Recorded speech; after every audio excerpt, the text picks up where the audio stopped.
皆さんこんにちは and welcome to Shogo's podcast. So this is the Omake talk for the video where I talked about the differences, the accurate points, and the inaccurate points of Gintama Shinsengumi and also the real Shinsengumi. Yes, I hope you enjoyed watching the video, and if you have not seen the main video yet, it's inside the description box, so I hope you can take a look and come back to the Omake talk. Alright, so today, as you see in the title there, I really want to talk about why I love Gintama so much. You probably noticed through the main video about my passion, my love towards Gintama. But the reason why I love Gintama very much is not just because, Gin-san, the main character is really cool and such, or, the characters all have really, it's all, all the comedy parts are funny and stuff like that. But I really like Gintama because the way, well, there's actually going to be talking about 3 reasons, but I think what's expressed, the moving parts, that really moves you, is really related to the idea of Bushido and such. So I thought it'd be worth talking about here in Shogo's podcast. So here I go, okay? So I'd like to talk about the 3 top reasons for me, the reason why I love Gintama so much. And the first one I want to start off with is the enemies. The enemies that Gin-san or the Yorozia fight in the Gintama stories. The enemies could eventually become allies, or in the end, the stories, the arcs, each stories of Gintama focuses on the stories of the enemies, and that's one thing that I love about Gintama so much. I think within the story, the only guy that was just completely evil from the beginning to the end is just one man who was, I think he was Tokugawa Sarasada of the, I don't know what the English name of the arc was, but the old man who's been working for the shogun family with only one arm. That man, he had a promise with the really formal famous Yujo, the Oiran. Yes, he had a promise of meeting her. That arc. If you're a fan of Gintama, I'm pretty sure you know about that arc. I think the Tokugawa Sarasada was like the only character was like pure evil. Everybody else, all the other villains, they have their reasons of why they are fighting, or they are, for example, suffering themselves from something, And I really love how they write the stories like that, because that's the same in real life. I mean, you always say, there's like memes or quotes that say that the opposite side of justice is another justice, right? Yes. But there are a lot of stories who write villains as just bad things, But that's not real. In real life, when you're actually, for example, have like small conflicts with someone else, or even in big things like wars between countries and such, there's always a story to each side. And each side, there are people who are suffering, who are being sacrificed for the battle, for example, for the conflict and such. And Gintama really helps you to understand, focus, and feel compassion towards the people who you were just fighting with and who are just trying to almost kill you, right, in the stories.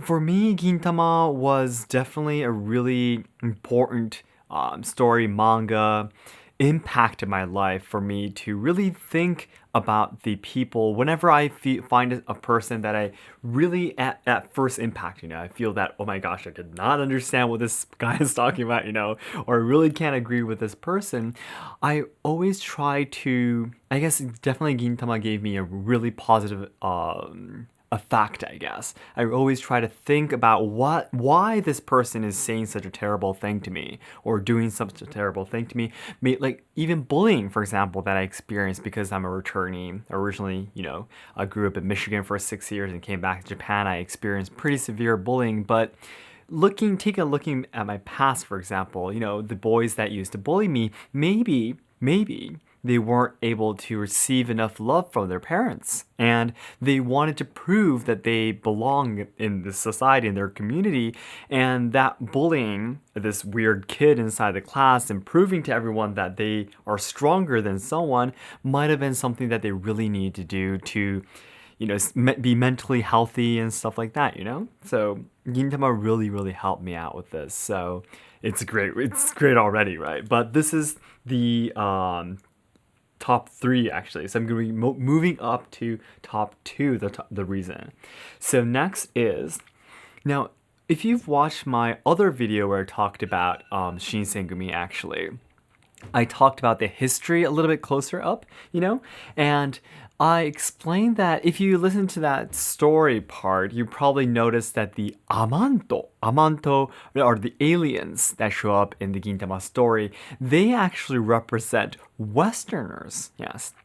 And that's because in the stories of Gintama, when Ginsan had to fight in the post-wars and lose his master, his almost his parent, right? Yes, was due to Amanto attacking Earth, yes, and changing the society and everything, and stealing katana swords away from the samurais, and the samurai culture itself was almost gone. That's exactly the same as the real history in the 19th century, when there were two sides of samurai. One side said we should westernize and modernize Japan as soon as possible, follow the way of the Western countries. One side said no, we don't want to change, we should preserve our culture and stuff like that. And that was due to Amanto, or in other words, in real life, the Western culture coming into Japan, right? Yes. But one thing that I really, really love about Gintama is, if you know the stories about Gintama, the Amanto coming into Earth and attacking Earth, in that story, it's whole Earth, right?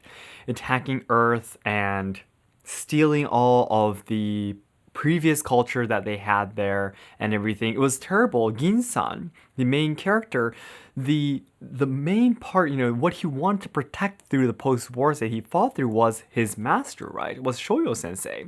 And the reason why he lost Shoyo Sensei was because of the Amanto, the aliens, right? Yes. But he does not discriminate all Amanto just because he had that kind of experience.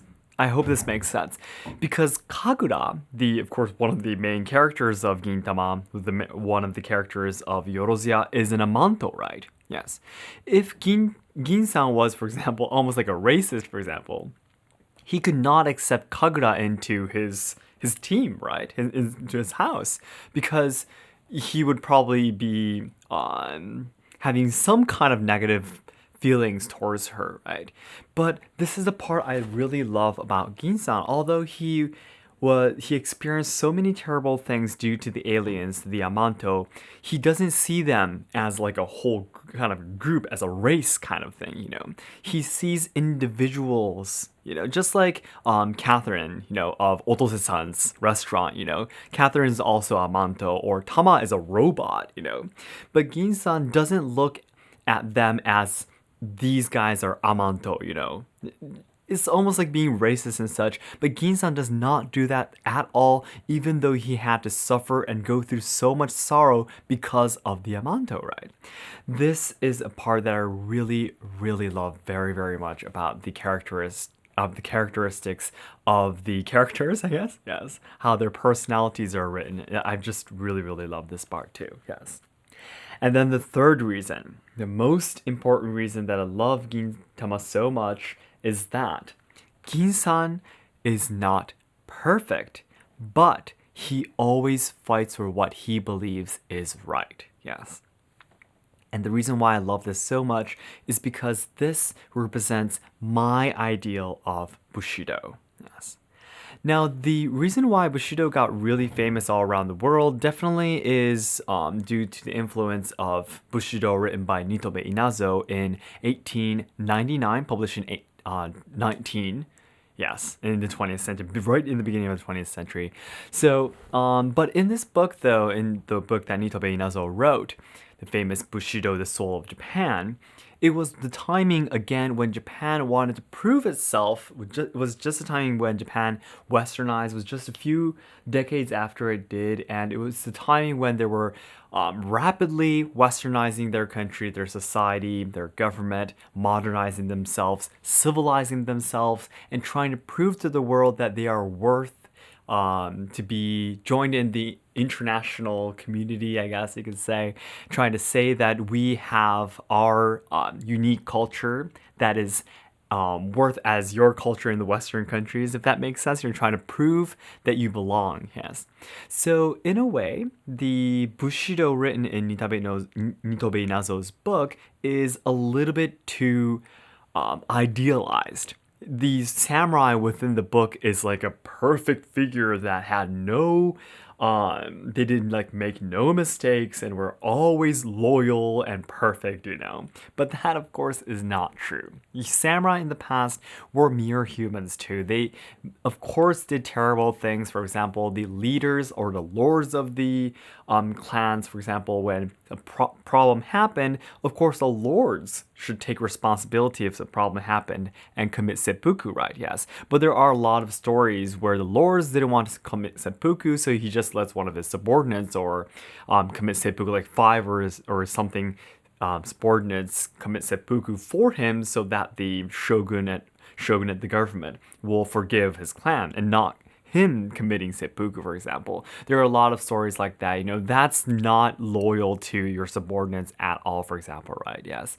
So anyways, what I'm trying to say here is that the Bushido that a lot of people, including Japanese people, imagine too, are a little bit too idealized. And that's impossible. Humans cannot always live like that. I mean, we can long for it, we can admire it, but it's impossible to actually follow, yes. But Ginsan, he is not a perfect person at all, right? He's always broke. He goes to pachinko to gamble. He drinks a lot, yes. And but he is very, very strong, yes. And he always fights for what he believes. He is brave. He has a lot of courage, yes. And he never backs down for the things that he believes is right and to protect the people that he loves, right? So this, for me, is the ideal Bushido, yes, because you don't have to be perfect, right? No one is perfect, and trying to seek to becoming a perfect person definitely distorts your views and brings you down to a wrong path, yes, because you can never be perfect, right? But Ginsan shows you a way to be not perfect at all, but still be an admired person, yes, that he can protect, that person that can protect what is important for him, yes, his beliefs, his people that he loves, yes. So the way he fights for what he believes inside the stories really gave me a lot of courage. And what should I say? The right image for me of Bushido is definitely like that. Well, I won't be drinking or going to gambling. I don't drink much alcohol anymore. I don't go to gambling, you know, and I have some savings, you know, but still, it really gave me the image that I really don't have to try to be perfect. But on the other hand, when it's something important, I always should be brave enough to fight and stand up for it, to protect it. My family, my beliefs, you know. So Ginsan showed me definitely the right path for me to follow. Yes, of course, it's just that manga. Real life won't always be like that. I'm not Ginsan. I can't always be really strong. And violence for me is not the right answer. Yes, I don't want to go around and swing around a bokken, right? Yes, but still, it definitely changed my life a lot. So. Alright, so these were the 3 reasons why I love Gintama very much. If you are a fan of Gintama too, I'm pretty sure if you're listening to this podcast, you are definitely a fan of Gintama. Please let me know your reasons why you love Gintama. Of course, the comedy parts are great, the characters are great. I love Shinpachi, for example, a lot, and stuff like that. So you can please let me know what you love about Gintama so much. And also, please let me know what manga or anime changed your life a lot, regardless of Gintama, yes. Please let me know any other anime or manga that changed your life. For me, I love, of course, One Piece or Naruto. I have just a lot more Full Metal Alchemist, or I could just keep on going, but I'd hear it, yes. But anyways, yeah, please let me know in the comments. It would be great. We can have a conversation about this. It'd be really, really exciting. So, all right. And yeah, it was really fun for me making a video talking about a manga anime kind of theme. If you have any other requests for me to talk about, maybe I would like it to be connected to some kind of historical facts and such, so it can be related to my channel, not just fully anime and stuff. But if you have any other ideas, please let me know, okay? Alright then everyone, thank you so much for watching the main video and also listening to this podcast, and I will talk with you soon again. Thank you so much. ありがとうございました。